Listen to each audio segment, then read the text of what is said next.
ಇವತ್ತಿನ ತರಗತಿಯಲ್ಲಿ ತಿರುಳ್ಗನ್ನಡದ ಬೆಳ್ಳುಡಿ ಗದ್ಯ ಭಾಗದ ಮುಂದುವರಿದ ಭಾಗವನ್ನು ಗಮನಿಸೋಣ.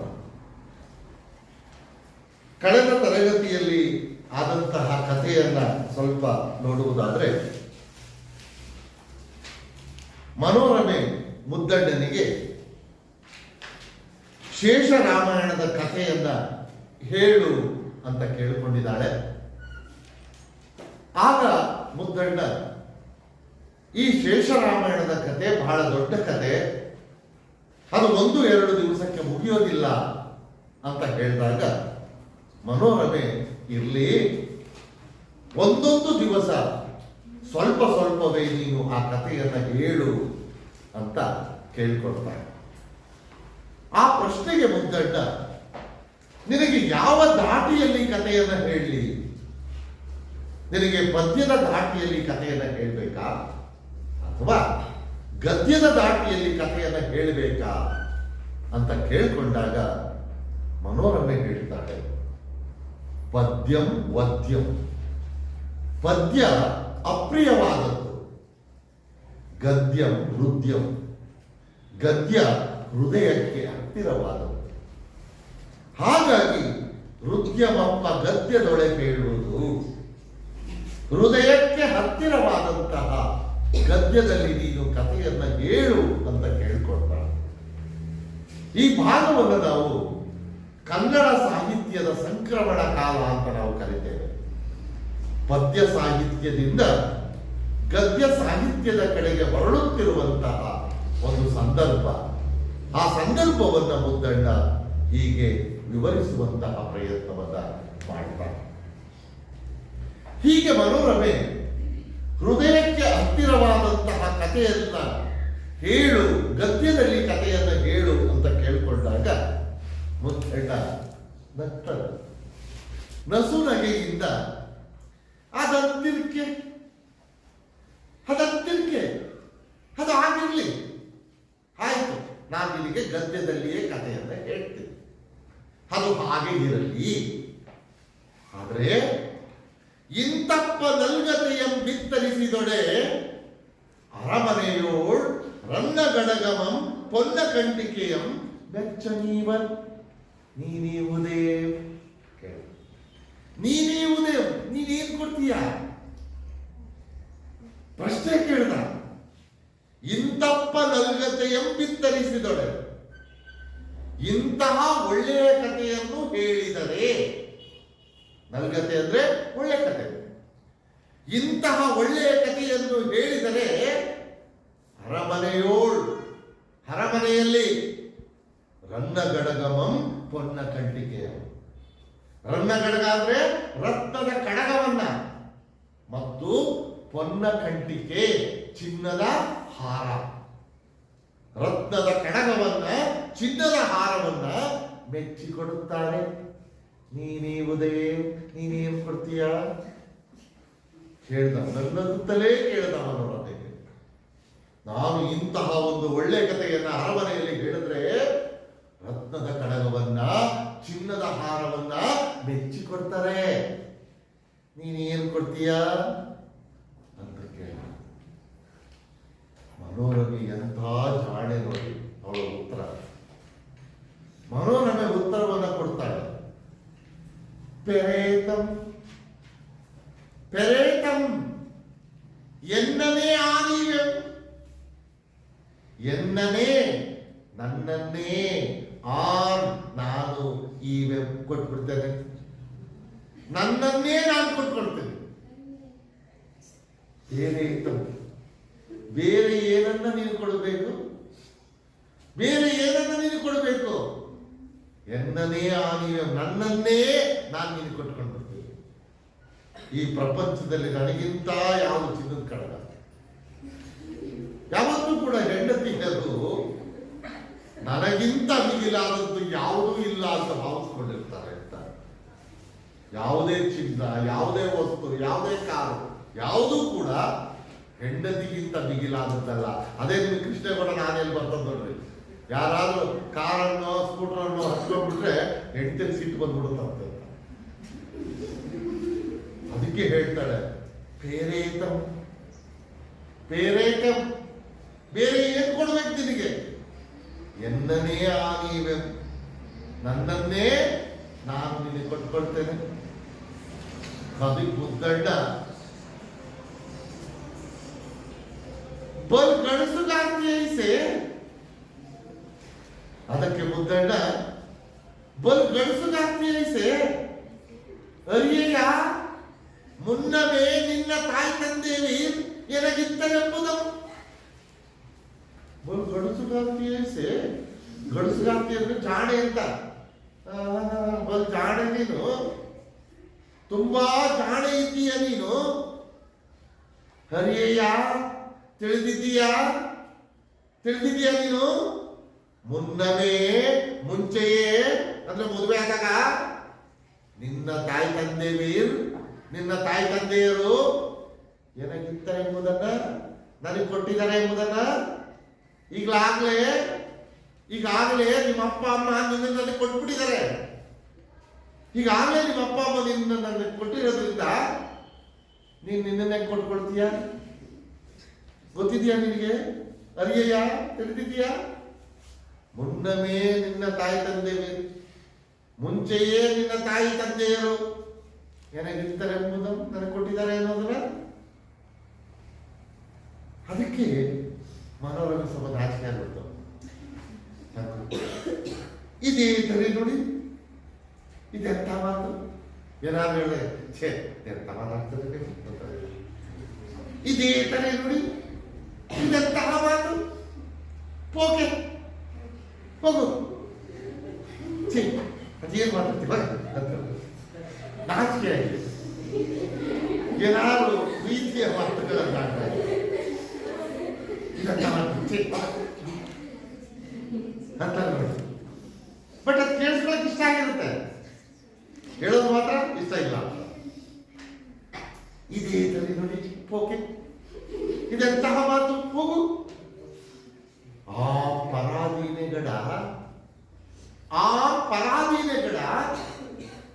ನಾನು ಪರರ ಅಧೀನ, ನಿಜ ಗಡ ನಿಜ. ನಾನು ಪರರ ಅಧೀನ ಅನ್ನುವುದು ನಿಜ. ಪುರಾಣವನ್ನೋದಿದಿಂಬಳಿಯ ಮಲ್ತೆ ದಕ್ಷಿಣೆಯ ನೀವುದು. ಆಯ್ತಪ್ಪ, ನೀನು ಹೇಳಿದಂಗೆ ನಾನು ಪರರ ಅಧೀನ, ನಿನ್ನ ಅಧೀನ ನಾನು ಒಪ್ಕೊಳ್ತೀನಿ, ನಿಜ ಸತ್ಯ. ಆದರೆ ಪುರಾಣವನ್ನು ಓದಿದಿಂಬಳಿಯ ಮಲ್ತೆ ದಕ್ಷಿಣೆಯ ನೀವುದು. ಮುಂಚೆನೆ ಕೇಳ್ತಿದ್ದೀಯಲ್ಲಪ್ಪ ನೀನು. ಪುರಾಣವನ್ನು ಓದಿದಿಂಬಳಿಯ ಮಲ್ತೆ, ಪುರಾಣ ಕಥೆಯನ್ನ ಹೇಳಿದ ಮೇಲಲ್ಲವೇ ನಿನಗೆ ದಕ್ಷಿಣೆಯನ್ನು ಕೊಡೋದು? ಅರಮನೆಯವರು ಕಬ್ಬಮಂ ಕಂಡಂತೆ ಕಚ್ಚಳಿಯಲಿದ್ದರು. ಅರಮನೆಯವರು ಸಹ ಕಾವ್ಯವನ್ನ ಕಂಡ ಮೇಲಲ್ಲವೇ ಕೈಗಡಗವನ್ನ ಕೊಟ್ಟಿದ್ದು. ನಿನಗೆ ಹೇಳಕ್ ಮುಂಚೆ ಕೊಟ್ಬಿಟ್ಟಿದ್ರಾ? ಹೇಳದ ಮೇಲಲ್ವ ನಿನಗೆ ಕೊಟ್ಟಿದ್ದು ಅರಮನೆಯವರು ಸಹ. ಹಾಗಾಗಿ ನಾನು ಕೂಡ ಪುರಾಣವನ್ನು ಓದಿದಿಂಬಳಿಯ ಮಲ್ತೆ ದಕ್ಷಿಣೆಯನ್ನು ಕೊಡುವುದು. ಪುರಾಣವನ್ನು ಓದಿದ ಮೇಲೆ, ಕಥೆಯನ್ನ ಓದಿದ ಮೇಲೆ ನಾನು ದಕ್ಷಿಣೆಯನ್ನು ಕೊಡ್ತೇನೆ. ಹಾಗೆಯೇ ಅರಮನೆಯವರು ಸಹ ಕಬ್ಬಮಂ ಕಂಡಂತೆ ಕಚ್ಚಳಿಯಲಿದ್ದ. ಕಾವ್ಯವನ್ನ ಕೇಳಿದ ಮೇಲಲ್ಲೇ ನಿನಗೆ ರತ್ನದ ಕಡಗವನ್ನು ಕೊಟ್ಟಿದ್ದು. ಹಾಗೆಯೇ ನಾನು ಕಥೆಯನ್ನು ಕೇಳುದು, ನಾನೂ ಕೂಡ ನಿನ್ನ ಕಥೆಯನ್ನ ಕೇಳಿ ಸೊಗಸಾಗಿದ್ರೆ, ಸುಂದರವಾಗಿದ್ರೆ, ಚೆನ್ನಾಗಿದ್ರೆ ಬಲ್ಲಂತೆ ಸನ್ಮಾನಿಸುವನು. ಅದಕ್ಕೆ ತಕ್ಕ ಹಾಗೆ ಸನ್ಮಾನವನ್ನ ಮಾಡ್ತೇನೆ. ನಾನೂ ಕೂಡ ಕಥೆಯನ್ನು ಕೇಳ್ತೇನೆ. ಕಥೆ ಕೇಳಿ ಅದು ಚೆನ್ನಾಗಿದ್ರೆ ಕಥೆಗೆ ತಕ್ಕಂತೆ ನಿನ್ನನ್ನ ಸನ್ಮಾನಿಸ್ತೇನೆ ಅಂತ ಹೇಳು. ಹೀಗೆ ಕಥೆಯನ್ನ ಹೇಳುವಂತಹ ಒಂದು ನಿರ್ಧಾರಕ್ಕೆ ಬಂದ್ರು. ಆಗ ಮುದ್ದಣ್ಣ ಕೊನೆಯದಾಗಿ ಹೇಳಿದ ಮನೋರಮೆಗೆ, ಒಳ್ಳೆದು ನೋಡು, ಕಥೆಯಂ ಲಾಲಿಸಿ ಕಥೆಯನ್ನ ಕೇಳಿ ಬಳಿಕಂ ನಂತರ ಈ ಎಂದೊಡೆ ಕೊಡೋದಿಲ್ಲ ಅಂದ್ರೆ ಕೇಳಿಸ್ಕೋ. ಕಥೆಯಂ ಲಾಲಿಸಿ ಕಥೆಯನ್ನ ಕೇಳಿ ಬಳಿಕಂ ನಂತರ ಈ ಎಂದೊಡೆ ಕೊಡೋದಿಲ್ಲ ಅಂದ್ರೆ ಬಿಡಂ ನೋಡ್ಬೆಂ ಬಿಡೋದಿಲ್ಲ ನೋಡು ನಾನು ನಿನ್ನ ಹೇಳ್ದ. ಎಚ್ಚರಿಕೆಯನ್ನು ಕೊಟ್ಟ. ಸರಿ ಸರಿ ಆಯ್ತು, ನೀನು ಕತೆ ಕೇಳಿದ ಮೇಲೆ ಕೊಡು ಬಹುಮಾನನ. ಆದ್ರೆ ಕಥೆಯನ್ನ ಕೇಳಿ ನಂತರ ಕೊಡೋದಿಲ್ಲ ಅಂತ ಅಂದ್ರೆ ನಾನು ಮಾತ್ರ ನಿನ್ನ ಸುಮ್ಮನೆ ಬಿಡೋದಿಲ್ಲ. ಆಗ ಮನೋರಮೆ ಅಂದು ನಾನು ನೋಡ್ಬೇಕು, ನಾನು ನೋಡ್ತೇನೆ ಕಥೆಯ ಪುರುಳ್ ಎಂತಿರ್ಕುಮೆಂದು. ಪುರುಳಂದ್ರೆ ಹುರುಳು ಸತ್ವ. ನಾನು ನೋಡ್ಬೇಕು, ನಾನು ನೋಡ್ತೇನೆ ಕಥೆಯ ಸತ್ವ ಎಂತಿರ್ಕುಮೆಂದು, ಹೇಗಿದೆ ಅನ್ನೋದನ್ನ ನಾನು ನೋಡ್ತೇನೆ ಅಂದ. ಯಾರು? ಮನೋರಮೆ. ಹೀಗೆ ಮನೋರಮೆ ಹೇಳಿ. ಈಗ ಮುದ್ದಣ್ಣ ಕಥೆಯನ್ನ ಹೇಳುವುದಕ್ಕೆ ಶುರು ಮಾಡಿ. ಆದೊಡಾಲಿಸು ಆದ್ರೆ ಆಲಿಸು, ಕೇಳು. ಕಥೆ ಹೇಳಕ್ ಶುರು ಮಾಡಿದ. ಸ್ವಸ್ತಿ ಶ್ರೀಮತ್ಸುರ ಸುರೇಂದ್ರ ನರೇಂದ್ರ ಮುನೀಂದ್ರ ಫಣೀಂದ್ರ ಮಣಿಮಕುಟ ತಟಘಟಿತ.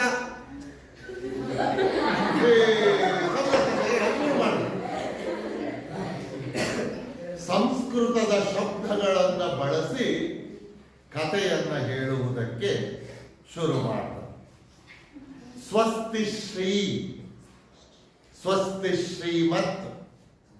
ಸ್ವಸ್ತಿ ಶ್ರೀಮತ್ ಅಂದ್ರೆ ಸನ್ಮಂಗಳವನ್ನುಂಟು ಮಾಡುವ, ಸನ್ಮಂಗಳವನ್ನುಂಟು ಮಾಡುವ ಸುರ ದೇವತೆಗಳು, ಅಸುರೇಂದ್ರ ರಾಕ್ಷಸರ ಒಡೆಯರು,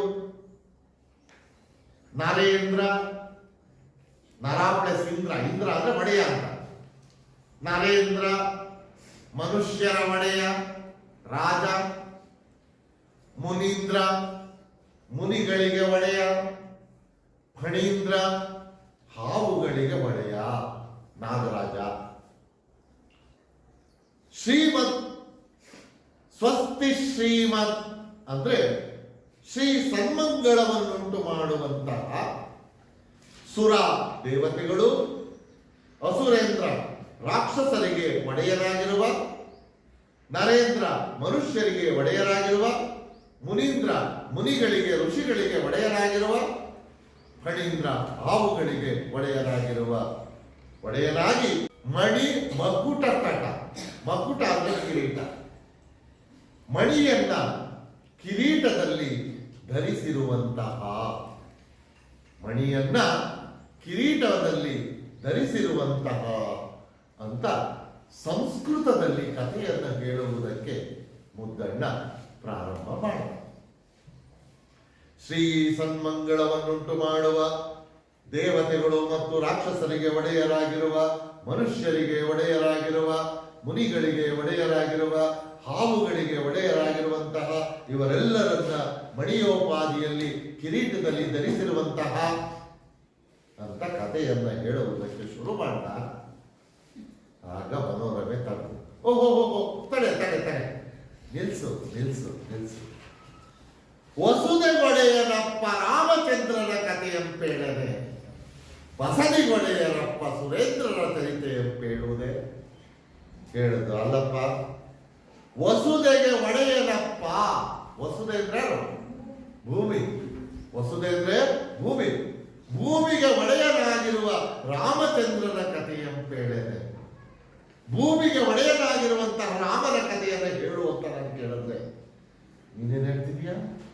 ಬಸದಿಗೊಡೆಯರಪ್ಪ ಸುರೇಂದ್ರರ ಚರಿತೆಯಂಪೇಳುವುದೇ. ಬಸದಿಗೆ ಒಡೆಯರಾಗಿರುವಂತಹ, ದೇವಾಲಯಗಳಿಗೆ ಒಡೆಯರಾಗಿರುವಂತಹ ದೇವರುಗಳ ಚರಿತ್ರೆಯಂಪೇಳುವುದೇ. ದೇವರ ಚರಿತ್ರೆಯನ್ನು ಹೇಳುವುದಕ್ಕೆ ಹೋಗ್ತಿದೆಯಲ್ಲಪ್ಪ. ನಾನು ಕೇಳಿದ್ದು ಭೂಮಿಗೆ ಒಡೆಯರಾಗಿರುವಂತಹ ರಾಮಚಂದ್ರನ ಕಥೆಯನ್ನ ಕೇಳುವಂತ. ನೀನು ಬಸದಿಗೆ ದೇವಾಲಯಗಳಿಗೆ ಒಡೆಯರಾಗಿರುವಂತಹ ದೇವರ ಕಥೆಯನ್ನು ಹೇಳೋದಕ್ಕೆ ಹೋಗ್ತಿದೆಯಲ್ಲ. ಸಾಕು ಸಾಕು ಸಾಕು ಸಾಕು, ಇಂತೆಗೊಳ್ಳುವ ಕತೆಗೆ ಎಂಟುಡುವರೆಗೇನೋ ಹೇಳುದು, ಕೊಂಪ ತಡದು. ಇಂತೆಗೊಳ್ಳುವ ಅಂದ್ರೆ ಈ ರೀತಿಯಲ್ಲಿರುವಂತಹ ಕತೆಗೆ ಎಂಟು ಉಡುಗೊರೆಗೈವೇನೋ, ಇನ್ಯಾವ ರೀತಿ ಉಡುಗೊರೆ ಕೊಡ್ಬೇಕು ನಿನ್ಗೆ? ಇಂತಿರುವಂತಹ ಕತೆಗೆ, ಈಗಿರುವಂತಹ ಕತೆಗೆ ನಾನು ಯಾವ ರೀತಿಯ ಉಡುಗೊರೆಯನ್ನು ಕೊಡಬೇಕು? ಆಗ ಮುದ್ದಣ್ಣ ಅಂದ, ನಲ್ಲುಡಿದು ರಮಣಿ, ಒಳ್ಳೆಯ ಮಾತು ರಮಣಿ, ಒಳ್ಳೆಯ ಮಾತು ಪ್ರಿಯತಮೆ. ಕಥಂಗಳಾಣೆ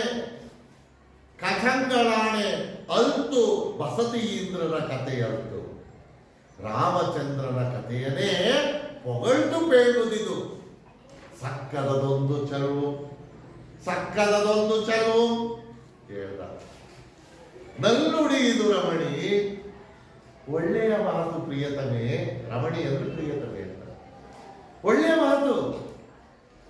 ಕಚಂಗಳಾಣೆ, ಕಚ ಅಂದ್ರೆ ಮುಡಿ, ಕೇಶ. ನಿನ್ನ ಮುಡಿಯ ಮೇಲೆ ಆಣೆ ಮಾಡಿ ಹೇಳ್ತೇನೆ, ನಿನ್ನ ಕೇಶದ ಮೇಲೆ ಆಣೆ ಮಾಡಿ ಹೇಳ್ತೇನೆ. ಅಲ್ತು ಬಸತೀಂದ್ರರ ಕಥೆಯಲ್ಲ, ಅಲ್ಲ, ಇದು ದೇವಾಲಯಗಳಿಗೆ ಒಡೆಯರಾಗಿರುವವರ ಕಥೆಯಲ್ಲ, ಅಲ್ಲ, ದೇವಾಲಯಗಳಿಗೆ ಒಡೆಯರಾಗಿರುವವರ ಕಥೆಯಲ್ಲ. ರಾಮಚಂದ್ರನ ಕಥೆಯನ್ನೇ ಹೊಗಳ್ದು ಬೇಡುವುದಿದು. ರಾಮಚಂದ್ರನ ಕಥೆಯನ್ನೇ ಹೊಗಳಿ ಹೇಳುತ್ತಿರುವುದು. ನಾನು ರಾಮಚಂದ್ರನ ಕಥೆಯನ್ನೇ ಹೊಗಳಿ ಹೇಳ್ತಾ ಇದ್ದೀನಿ. ಹೊಗಳ್ದು ಹೇಳುವುದಿದು. ಇದು ನಿಜವಾಗಿಯೂ ದೇವಾಲಯಗಳಿಗೆ ಒಡೆಯರಾಗಿರುವವರ ಕಥೆಯಲ್ಲ, ರಾಮಚಂದ್ರನ ಕಥೆಯನ್ನೇ ಹೊಗಳಿ ಹೇಳೋದಿದು. ಯಾಕಂದ್ರೆ ಸಕ್ಕದದೊಂದು ಚಲುವು, ಸಕ್ಕದ ಸಂಸ್ಕೃತ ಸಕ್ಕದ ತತ್ಸಮ ತದ್ಭವ, ಸಂಸ್ಕೃತ ಸಕ್ಕದ ತತ್ಸಮ ತದ್ಭವ. ತುಂಬಾ ಸರಿ ಪರೀಕ್ಷೆ ಕೇಳಿದ್ದಾರೆ. ಸಂಸ್ಕೃತ ಸಕ್ಕದ, ಸಕ್ಕದದೊಂದು ಚಲುವು. ಸಂಸ್ಕೃತದಲ್ಲಿ ಕಥೆಯನ್ನ ಹೇಳುವುದೇ ಒಂದು ಸೌಂದರ್ಯ, ಒಂದು ಚೆಲುವು. ಹಾಗಾಗಿ ನಾನು ಸಂಸ್ಕೃತದಲ್ಲಿ ಕಥೆಯನ್ನು ಹೇಳೋದಕ್ಕೆ ಪ್ರಾರಂಭಿಸಿದೆ. ಅದಕ್ಕೆ ಮನೋರಮೆ ಯಾವಾಗ ಸಂಸ್ಕೃತದಲ್ಲಿ ಕಥೆಯನ್ನ ಹೇಳೋದೇ ಒಂದು ಸೊಗಸು, ಸಂಸ್ಕೃತದಲ್ಲಿ ಕಥೆಯನ್ನ ಹೇಳೋದಕ್ಕೆ ಹೊರಟೆ ಅಂತ ಹೇಳ್ತಾರೋ, ಮನೋರಮೆ ಹೇಳ್ತಾನೆ ನೋಡಿ. ಲೇಸು ನೀರಿಳಿಯದ ಗಂಟೆ ನೋಡ್ಕೊಂಡು ತುರುಕಿದಂತಾಯ್ತು ಹೇಳುದು. ಲೇಸು ಒಳ್ಳೇದು. ನೀರಿಳಿಯದ ಗಂಟಲು ಕಡುಬು ತುರುಕಿದಂತ, ನನ್ನ ಗಂಟಲ್ಲಿ ನೀರೇ ಹಿಡಿತಾ ಇಲ್ಲ ಅಂತದ್ರಲ್ಲಿ ಕಡುಬು ತುರುಕಿದ, ಕಡುಬೆ ಇಳಿಯಲಿಕ್ಕೆ ಸಾಧ್ಯ? ನೀರು ಇಳಿಯದೇ ಇರುವಂತಹ ಗಂಟಲಿನಲ್ಲಿ ಕಡುಬನ್ನ ತುರುಕಿದರೆ ಏನಾಗುತ್ತೆ? ಅದು ಹೊಟ್ಟೆ ಒಳಗುವುದೇ ಇಲ್ಲ, ಜೀರ್ಣ ಆಗೋದೇ ಇಲ್ಲ, ಅದರಿಂದ ಏನೂ ಪ್ರಯೋಜನ ಆಗುವುದಿಲ್ಲ. ಹಾಗಾಗಿ ನಾನು ಕನ್ನಡದ ಸೊಗಸನ್ ಅರಿಯಲ್ ಆರ್ತೆ ಇಲ್ಲ ನನಗೆ. ಕನ್ನಡದ ಸೊಗಸನ್ ಅರಿಯಲ್ ಆರ್ತೆ ಇಲ್ಲ ನನಗೆ. ಕನ್ನಡದ ಸೊಗಸನ್ನ ಅರಿಯಲು, ತಿಳಿಯಲು ಆರ್ತೆ ಸಾಮರ್ಥ್ಯ ಇಲ್ಲ ನನಗೆ. ಕನ್ನಡವನ್ನೇ ಅರ್ಥ ಮಾಡಿಕೊಳ್ಳುವಂತಹ ಸಾಮರ್ಥ್ಯ ನನಗಿಲ್ಲ. ಸಕ್ಕದದ ಸೊಗಸಂಪೇಳುವುದು ಗಡ, ಅಂಥದ್ರಲ್ಲಿ ಸಕ್ಕದದ ಸೊಗಸಂಪೇಳುವುದು ಗಡ. ಸಂಸ್ಕೃತದ ಸೊಗಸನ್ನೇ ಹೇಳಲಿಕ್ಕೆ ಕನ್ನಡದ ಸೊಗಸನ್ನೇ ಅರಿಯಲು ಅಸಮರ್ಥಳು, ಸಾಮರ್ಥ್ಯವಿಲ್ಲ ನನಗೆ. ಕನ್ನಡದಲ್ಲಿ ಹೇಳಿದ್ರೆ ಅರ್ಥ ಮಾಡ್ಕೊಳ್ಳೋದು ಕಷ್ಟ, ಅಂಥದ್ರಲ್ಲಿ ಸಕ್ಕದದ ಸೊಗಸಂಪೇಳುವುದು ಗಡ, ಅಂಥದ್ರಲ್ಲಿ ನೀನು ಸಂಸ್ಕೃತದಲ್ಲಿ ಸೊಗಸನ್ನು ಹೇಳ್ಕೊಂಡಿದೀಯಲ್ಲ. ಸಂಸ್ಕೃತದಲ್ಲಿ ಹೇಳಿದ್ರೆ ನನಗೆ ಹೆಂಗೆಯೇ ಅರ್ಥ ಆಗುತ್ತೆ, ಅರ್ಥವಾಗುತ್ತೆ. ಹಾಗೆ ಮುದ್ದಣ್ಣ ಕೇಳಿದ, ಅಪ್ಪಳು ಎಂತ ಹೇಳಿದೆ, ಹಾಗಾದ್ರೆ ಹೆಂಗೆ ಹೇಳಿ, ಇನ್ನು ಯಾವ ರೀತಿಯಲ್ಲಿ ಹೇಳಿ? ಅದಕ್ಕೆ ಮನೋರಮೆ ಅನ್ನೋದು, ತಿರುಳುಗನ್ನಡದ ಬೆಳ್ಳುಡಿಯೊಳೆ ಕುರುಳಂತೆ ಪೇಳುವುದು, ಕನ್ನಡ ಕಸ್ತೂರಿಯಂತೆ, ಕನ್ನಡ ಕಸ್ತೂರಿಯಲ್ಲೇ. ಹಾಗಾಗಿ ತಿರುಳುಗನ್ನಡದ ಬೆಳ್ಳುಡಿಯೊಳೆ, ತಿರುಳನ್ನ ಹೊಂದಿರುವಂತಹ ಕನ್ನಡದಲ್ಲಿ, ತಿರುಳು ಅಂದ್ರೆ ಸತ್ವ ಅಂತ, ಸತ್ವವಿರುವಂತಹ ಕನ್ನಡದಲ್ಲಿ, ಬೆಳ್ಳುಡಿಯೊಳೆ ಬೆಳ್ಳಿಯಂತಹ ಮಾತುಗಳಲ್ಲಿ, ಸತ್ವವಿರುವಂತಹ ಕನ್ನಡದ ಬೆಳ್ಳಿಯಂತಹ ಮಾತುಗಳಲ್ಲಿ ಉರುಳೊಂದೇ ಹೇಳುವುದು, ಸಾರವೊಂದನ್ನೇ ಹೇಳು, ಕಥೆಯೊಂದನ್ನೇ ಹೇಳು. ಸತ್ವ ತುಂಬಿರುವ ಕನ್ನಡದ ಬೆಳ್ಳಿಯಂತಹ ನುಡಿಗಳಲ್ಲಿ ನೀನು ಕಥೆಯನ್ನ ಹೇಳು. ಯಾಕೆಂದ್ರೆ ಕನ್ನಡ ಕಸ್ತೂರಿಯಂತೆ, ಕಸ್ತೂರಿ ಕತ್ತೂರಿ, ಕಸ್ತೂರಿ ಕತ್ತೂರಿ ತತ್ಸಮ ತತ್ವ.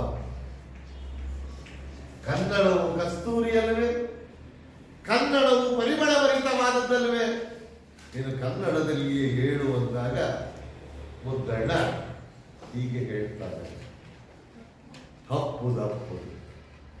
ಹೌದೌದು, ನಿಜ ನಿಜ.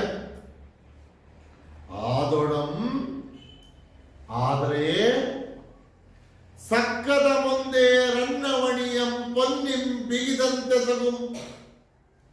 ಸಕ್ಕದ ಮುಂದೆ ಸಂಸ್ಕೃತ ಒಂದೇ, ರನ್ನವಣಿಯಂ ಪೊನ್ನಿಂ ಬಿಗಿದಂತೆ ಸಗುಂ.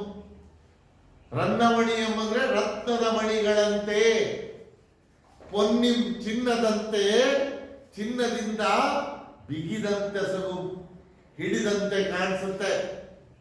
ನೋಡು, ಸಂಸ್ಕೃತ ಒಂದೇ ರತ್ನದ ಮಣಿಗಳಂತೆ, ಚಿನ್ನದಿಂದ ಹಿಡಿದುಕೊಂಡಿರುವಂತೆ ಎಸಗು ಕಾಣಿಸುತ್ತೆ. ಮೇಲ್ನೋಟಕ್ಕೆ ನಿನಗೆ ಕಾಣಿಸುತ್ತೆ ಅಷ್ಟೇ, ಸಕ್ಕರದ ರೀತಿಯಲ್ಲಿ ಕಾಣಿಸುತ್ತೆ. ಅಂತದರಿನೇ ಆದ್ದರಿಂದ ಕರ್ಪಿಣಿ ಸರದೋಳ್ ಚೆಂಬವಳ ಮಂಕೋದಂತಿದೆ. ಕರ್ಪಿಣಿ ಸರದೋಳ್, ಕರಿಮಣಿ ಸರದಲ್ಲಿ ಈಗೆಲ್ಲ ನಮಗೆ ಚಿನ್ನದ ಸರಗಳು ಬಂದ್ಬಿಟ್ಟಿದ್ದಾವೆ. ಬಹಳ ಹಿಂದಿನ ಕಾಲದಲ್ಲಿ ತಾಯಂದಿರು ಕರಿಮಣಿ ಸರ ಹಾಕೊಳ್ತಾ ಇದ್ರು, ಬರೀ ಕರಿಮಣಿ ಸರ. ಆ ಕರಿಮಣಿ ಸರ ಚೆನ್ನಾಗಿ ಕಾಣಿಸ್ಲಿ ಅಂತ ಮಧ್ಯ ಕೆಂಪು ಹವಳಗಳನ್ನ ಕೊಡಿಸ್ಕೊಳ್ತಿದ್ರು, ಕೆಂಪು ಹವಳಗಳನ್ನ. ಅದು ಆ ಸರಕ್ಕೊಂದು ಸೌಂದರ್ಯವನ್ನು ಕೊಡ್ತಿತ್ತು.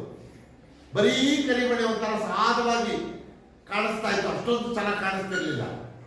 ಮಧ್ಯೆ ಒಂದೊಂದು ಕೆಂಪು ಹವಳಗಳನ್ನು ಹಾಕ್ಬಿಟ್ರೆ ಅದಕ್ಕೊಂದು ಬ್ಯೂಟಿ ಹಾಕ್ತಾ ಇತ್ತು, ಅದಕ್ಕೊಂದು ಸೌಂದರ್ಯ ಸಿಗ್ತಾ ಇತ್ತು. ಹಾಗೆ ಕರ್ಪಿಣಿ ಸರದವಳು ಚೆಂಬವಳ ಮಂಕೋದಂತಿದೆ. ಕರ್ಪಿಣಿ ಸರ ಅಂದ್ರೆ ಕರಿಮಣಿ ಸರದಲ್ಲಿ ಚೆಂಬವಳ, ಕೆಂಪು ಹವಳವು ಕಾಣಿಸುವಂತೆ. ಕರಿಮಣಿ ಸರದಲ್ಲಿ ಕೆಂಪು ಮಣಿಯು ಕಾಣಿಸುವಂತೆ. ರಸಂ ಓಸರೆ, ರಸವು ಜಿನುಗುವಂತೆ, ರಸವು ಹೊರಹೊಮ್ಮುವಂತೆ. ಲಕ್ಕಣಂ ಮಿಕ್ಕಿರೆ, ಲಕ್ಕಣಂ ಲಕ್ಷಣ, ಲಕ್ಕಣ ಲಕ್ಷಣ, ಲಕ್ಕಣ ಮಿಗಿಲಾದಂತಹ ಲಕ್ಷಣದಲ್ಲಿ, ಅಧಿಕವಾದಂತಹ ಲಕ್ಷಣದಲ್ಲಿ ಎಡೆಯೋಳು ಎಲ್ಲೆಲ್ಲಿಯೂ ಸಕ್ಕದದ ನಲ್ಲುಡಿ ಮೆರೆಯೇ, ಎಲ್ಲೆಲ್ಲಿಯೂ ಸಂಸ್ಕೃತದ ನುಡಿಗಳೇ ಮೆರೆಯುತ್ತಿರುವಾಗ, ಎಲ್ಲೆಲ್ಲಿಯೂ ಸಂಸ್ಕೃತದ ನುಡಿಗಳೇ ಮೆರೆಯುತ್ತಿರುವಾಗ ನಾನು ತಿರುಳುಗನ್ನಡದವಳು ಕಥೆಯನ್ನು ಸಿರುವೆ. ಸತ್ವಭರಿತವಾದಂತಹ ಕನ್ನಡದಲ್ಲಿ ನಾನು ನಿಮಗೆ ಕಥೆಯನ್ನ ಹೇಳ್ತೇನೆ ಅಂತ ಮುದ್ದಣ್ಣ ಕಥೆಯನ್ನು ಹೇಳೋದಕ್ಕೆ ಶುರು ಮಾಡ್ತಾರೆ. ನೋಡಿ, ಅಲ್ಲಿ 3 ಅಂಶಗಳನ್ನ ಕವಿ ಹೇಳ್ತಾರೆ. ಹಪ್ಪುದಪ್ಪುದು, ಹೌದೌದು, ಆದೊಡಂ ಸಕ್ಕದ ಮುಂದೆ ರನ್ನಮಣಿಯಂ ಪೊನ್ನಿಂ ಬಿಗಿದಂತೆಸಗುಂ ಸಂಸ್ಕೃತ ಒಂದೇ ರತ್ನದ ಮಣಿಗಳಂತೆ ಚಿನ್ನದಿಂದ ಬಿಗಿದಂತೆ ಕಾಣಿಸುತ್ತದೆ. ನೀವು ಏನೇ ಹೇಳಕ್ ಹೋದ್ರು ಕೂಡ ಸಂಸ್ಕೃತ ರತ್ನದ ಮಣಿಗಳಂತೆ ಹೆಚ್ಚು ಕಂಗೊಳಿಸುತ್ತೆ. ಈಗ ನಾವು ಇವತ್ತಿನ ದಿನಗಳಲ್ಲಿ ಹೆಚ್ಚು ಕನ್ನಡದ ಶಬ್ದಗಳನ್ನೇ ಮಾತನಾಡಿದ್ರು ಮಧ್ಯ ಮಧ್ಯೆ ಇಂಗ್ಲಿಷಿನ ಪದಗಳನ್ನು ಬಳಸ್ಕೊಂಡು ಮಾತಾಡ್ತಾ ಹೋದ್ರೆ ಆ ಒಂದು ಮಾತು ಇಂಗ್ಲಿಷಿನ ಶಬ್ದಗಳು ಬಹಳ ಮುಖ್ಯವಾಗಿ ಕಾಣಿಸ್ತಾ ಹೋಗ್ತವೆ ಜನಗಳ ಕಣ್ಣಿಗೆ. ಹೇಗೆ ರತ್ನದ ಮಣಿಗಳಂತೆ ಚಿನ್ನದಂತೆ ಕಾಣಿಸ್ತಾರೆ. ಏನ್ ಚೆನ್ನಾಗಿ ಮಾತಾಡ್ತಾನೆ ಮಾರಾಯ ಅಂತಾರೆ. ಆದ್ರೆ ಇವತ್ತು ಇಂಗ್ಲಿಷ್ ಮಾತನಾಡೋ ಹಾಗೆ ಅವತ್ತು ಸಂಸ್ಕೃತ ಅಂತ. ಅವತ್ತಿನವರು ಹಾಗೆ ಮಾತಾಡ್ತಾ ಇದ್ರು. ಇವತ್ತು ನಾವು ಕನ್ನಡದಲ್ಲಿ ಇಂಗ್ಲಿಷಿನ ಪದಗಳನ್ನು ಬಳಸ್ತಂತೆ ಕನ್ನಡದಲ್ಲಿ ಸಂಸ್ಕೃತದ ಪದಗಳನ್ನು ಬಳಸ್ತಾ ಇದ್ರು. ಅದನ್ನೇ ಇಲ್ಲಿ ಕವಿ ಹೇಳ್ತಾನೆ, ಸಕ್ಕದ ಒಂದೇ ಸಂಸ್ಕೃತ ಒಂದೇ ರತ್ನದ ಮಣಿಗಳಂತೆ ಚಿನ್ನದಿಂದ ಬಿಗಿದಂತೆ ಕಾಣಿಸುತ್ತೆ. ಆದರೆ ಕರ್ಪಿಣಿ ಸರದೋಳ್ ಚಂಬವಳಮಂ ಕೂದಂತಿರೆ. ಕರಿಮಣಿ ಸರದಲ್ಲಿ ಕೆಂಪು ಹವಳವು ಕಂಗೊಳಿಸಿದಂತೆ, ರಸಮೋಸರೆ ರಸವು ಜಿನುಗುವಂತೆ, ರಸವು ಹೊರಹೊಮ್ಮುವಂತೆ ಲಕ್ಷಣಂ ನಿಕ್ಕಿರೆ.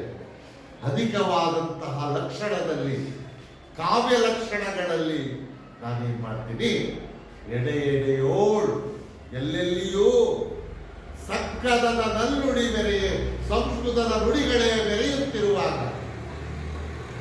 ಎಲ್ಲೆಲ್ಲಿಯೂ ಸಂಸ್ಕೃತದ ನುಡಿಗಳೇ ಮೆರೆಯುತ್ತಿರುವಾಗ ನಾನು ಮಾತ್ರ ನಿನಗೆ ತಿರುಳುಗನ್ನಡದ ಕಥೆಯನ್ನು ಸಿಗಬೇಕು. ತಿರುಳುಗನ್ನಡದಲ್ಲಿಯೇ ನಾನು ನಿನಗೆ ಕಥೆಯನ್ನು ಹೇಳ್ತೇನೆ ಅಂತ ಮುದ್ದಣ್ಣ ಮನೋರಮೆಗೆ ಕಥೆಯನ್ನು ಹೇಳೋದಕ್ಕೆ ಶುರು ಮಾಡಿದ. ಹೀಗೆ ಮುದ್ದಣ್ಣನ ಈ ರಾಮಶ್ವಮೇಧ ಅನ್ನುವಂತಹ ಕೃತಿಯಿಂದ ಆಯ್ಕೆ ಮಾಡಿಕೊಂಡಿರುವಂತಹ ಈ ಭಾಗ ಮುದ್ದಣ್ಣ ಮನೋರಮೆಯರ ಸರಸ ಸಲ್ಲಾಪವೇ ಕಾವ್ಯಕ್ಕೊಂದು ಮೆರುಗನ್ನು ಕೊಟ್ಟಿರುವಂತಹ, ಸೌಂದರ್ಯವನ್ನು ಕೊಟ್ಟಿರುವಂತಹ ಒಂದು ಚೌಕಟ್ಟು. ಹಾಗಾಗಿ ನಮ್ಮ ಕನ್ನಡ ಸಾಹಿತ್ಯದ ವಿಮರ್ಶಕರು ಮತ್ತು ವಿದ್ವಾಂಸರುಗಳು ಈ ಗದ್ಯವನ್ನು ಕುರಿತು ಕೆಲವು ಅಭಿಪ್ರಾಯಗಳನ್ನು ಹೀಗೆ ವ್ಯಕ್ತಪಡಿಸುತ್ತಾರೆ. ನಡುಗನ್ನಡ ಸಾಹಿತ್ಯವು ಹಿಂದೆ ಸರಿದು ಹೊಸಗನ್ನಡ ಸಾಹಿತ್ಯ ರೂಪುಗೊಳ್ಳುತ್ತಿದ್ದ ಸಂಕ್ರಮಣ ಕಾಲದಲ್ಲಿ ಮುದ್ದಣ್ಣನ ಬದುಕಿ ಕೃತಿ ರಚನೆಯನ್ನ ಮಾಡಿರುವುದು. ನಡುಗನ್ನಡ ಹೋಗುತ್ತಾ ಹೊಸಗನ್ನಡ ಪ್ರವೇಶ ಮಾಡುತ್ತಿರುವಂತಹ ಒಂದು ಸುಸಂದರ್ಭವ ಮುದ್ದಣ್ಣ ಬದುಕಿದ್ದಂತಹ ಸಂದರ್ಭ. ಕನ್ನಡ ಭಾಷೆಯು ಇಂಗ್ಲಿಷ್ ಭಾಷೆಯ ಪ್ರಭಾವದಿಂದ ಒಳಪಡುತ್ತಿದ್ದ ಸಂದರ್ಭವನ್ನು, ಈ ಸಂದಿಗ್ಧ ಸಂಕ್ರಮಣ ಕಾಲದ ಗೊಂದಲಗಳು, ಬದಲಾವಣೆಯ ಹಾದಿ ಮುಂತಾದವುಗಳ ಚರ್ಚೆಯನ್ನು ಮುದ್ದಣ್ಣನ ಈ ಕೃತಿಯಲ್ಲಿ ನಾವು ನೋಡಬಹುದು. ಹಾಗಾಗಿ ಪದ್ಯಂ ಪದ್ಯಂ ಗದ್ಯಂ ನೃತ್ಯಂ, ಪದ್ಯ ಅಪ್ರಿಯವಾದದ್ದು, ಗದ್ಯ ಪ್ರಿಯವಾದದ್ದು ಅನ್ನುವಂತಹ ಮುದ್ದಣ್ಣನ ಹೇಳಿಕೆಯು ಆಧುನಿಕ ಕಾಲದ ಹುಟ್ಟಿನೊಂದಿಗೆ ಪದ್ಯವನ್ನು ಪಕ್ಕಕ್ಕೆ ಒತ್ತರಿಸಿ ಗದ್ಯ ಆ ಸ್ಥಳವನ್ನು ಆಕ್ರಮಿಸಿಕೊಳ್ಳುತ್ತಿರುವುದರ ಸೂಚನೆಯನ್ನ ನಾವು ಪ್ರಸ್ತುತ ಈ ಕೃತಿಯಲ್ಲಿ ಕಾಣಬಹುದು.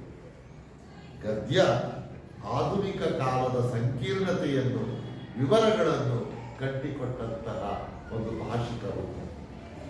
ಕನ್ನಡಂ ಕಸ್ತೂರಿಯಂತೆ ಎಂಬುದು ಸಂಸ್ಕೃತ ಭೂಯಿಷ್ಠತೆಯನ್ನು ವಿರೋಧಿಸುವಂತೆಯೂ ಅಚ್ಚ ಕನ್ನಡದ ದೇಸಿ ಶೈಲಿಯ ಬಗೆಗಿನ ಒಲವು ಪ್ರಸ್ತುತ ಈ ರಾಮಶ್ವಮೇಧ ಕೃತಿಯಲ್ಲಿ ಮುದ್ದಣ್ಣನು ವ್ಯಕ್ತಪಡಿಸಿದ್ದಾರೆ. ಇದಿಷ್ಟು ತಿರುಳುಗನ್ನಡದ ಬೆಳ್ಳುಡಿ ಕಾವ್ಯ ಭಾಗಕ್ಕೆ ಸಂಬಂಧಪಟ್ಟಂತಹ ವಿಚಾರ. ಅಲ್ಲಿಗೆ ನಿಲ್ಲಿಸ್ಕೊಂಡು